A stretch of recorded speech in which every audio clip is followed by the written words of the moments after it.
In the late 1800s, copper was the leading industry in Montana. With the demand for copper wire growing very fast, the mines in Butte and the smelters in Great Falls and Anaconda relied on ample, inexpensive, and renewable hydroelectric power, making electricity out of water. Between 1902 and 1908, most of the major mining and smelting companies in Montana converted their equipment from steam to electricity. John D. Ryan, president of Anaconda Mining, began electrical generation development for the copper industry, including a hydroelectric plant at Rainbow Falls.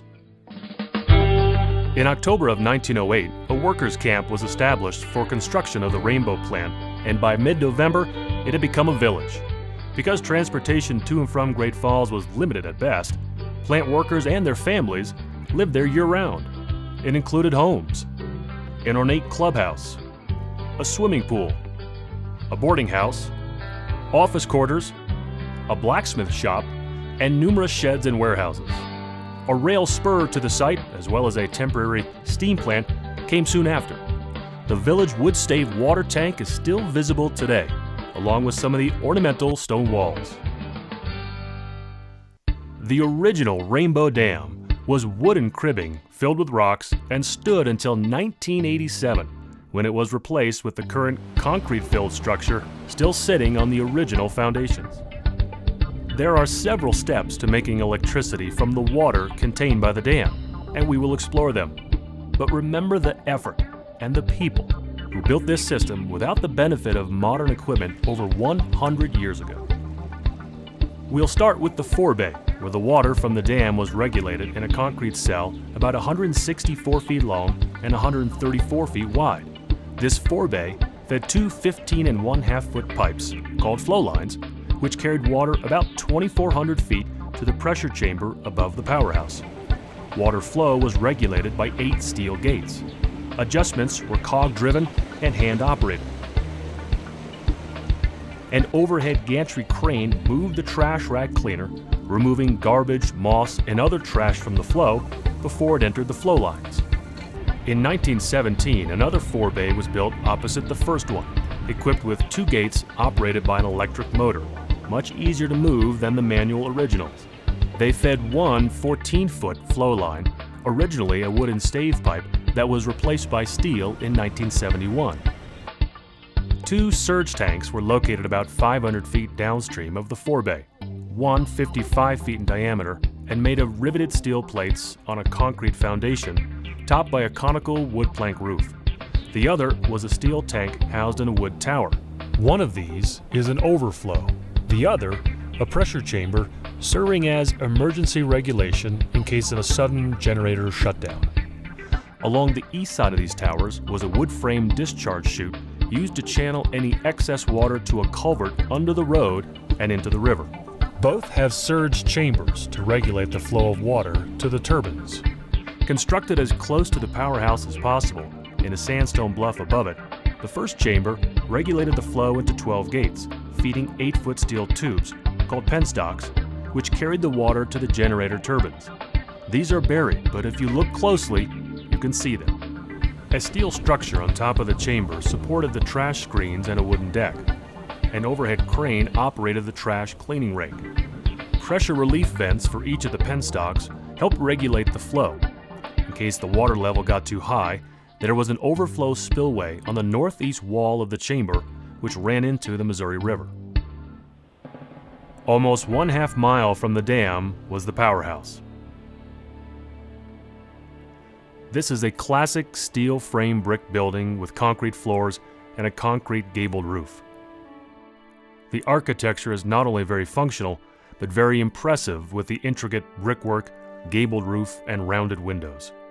Because of the high interior ceilings, the 2 levels appear to be 4 stories on the east and 3 on the west.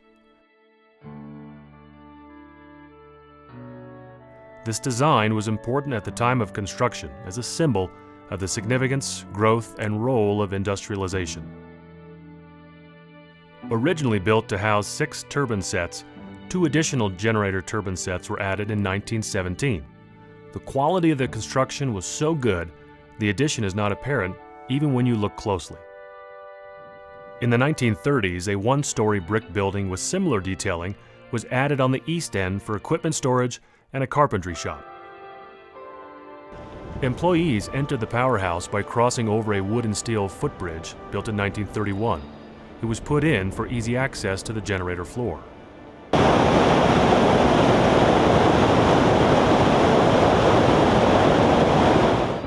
The water from the pressure pool flowed into the Powerhouse beneath the floor where the 8 generators and their turbine runner pairs sat.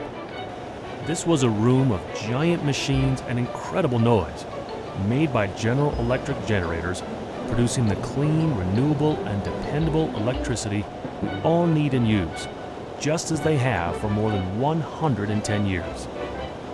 S. Morgan Smith Company built the horizontal center discharge Francis turbine runners, and it took 2 of them to drive each generator.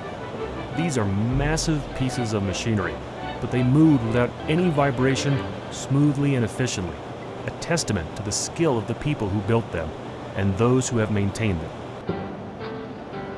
An overhead 35-ton crane rode on tracks above the generator floor, used for maintenance and installation of equipment. The water pushed the runners, which spun the generators, then discharged through steel pipes which were under the building, then into the tail race that runs beneath the bridge, and finally back into the river. On the west side of the generator floor were 15 by 18-foot pocket rooms. They held a variety of equipment: gigantic transformers, tanks for the oil that cools the turbine gears, and storage for different equipment and parts. There was also a metal fabrication shop as well as the carpentry shop. Many of the pieces and parts that needed replacement or repair were for equipment that was so old there were no longer parts available from manufacturers. They had to be fabricated on site. These pocket rooms provided a wonderful glimpse into the inner workings of the Powerhouse as well as the past. But they also showed what was asked of the employees in order to keep the Powerhouse running 7 days a week, 24 hours a day. Above the generator floor was the switching center. While there was newer computer-controlled monitoring, most of what was installed in the early days still functioned and served the facility. The third level housed the unusual and seldom seen high-tension switching room. You could actually feel the amount of energy in this high-tension floor, so it was against safety rules to carry tools or anything above shoulder height. Indeed, to even lift your hands above your shoulders. Doing so could cause an arc flash, a very serious, even fatal grounding and explosion. This floor was a reality check on the amount of electricity generated in the Powerhouse. The high-tension room was the last step in the generation process. The electricity went from here to the substations and lines. Outside, you could see the switch yards, substations, and overhead high-tension wires that carried the product of the Powerhouse to the customers.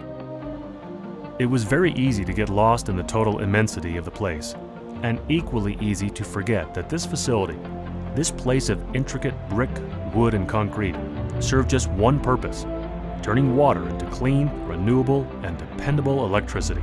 And it had been doing so continuously since 1916.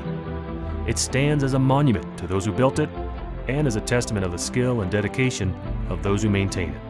The transition from this facility represents the next chapter of electric power. Just downstream from the original Powerhouse, the new Powerhouse emphasizes function, is more efficient, with better security, but no less dependable, thanks to the people who work there. So the next time you turn on a light switch or appliance or television or computer, take a moment to appreciate where that energy comes from and the people who make it happen. From places like the Rainbow Dam Powerhouse, making electricity from water.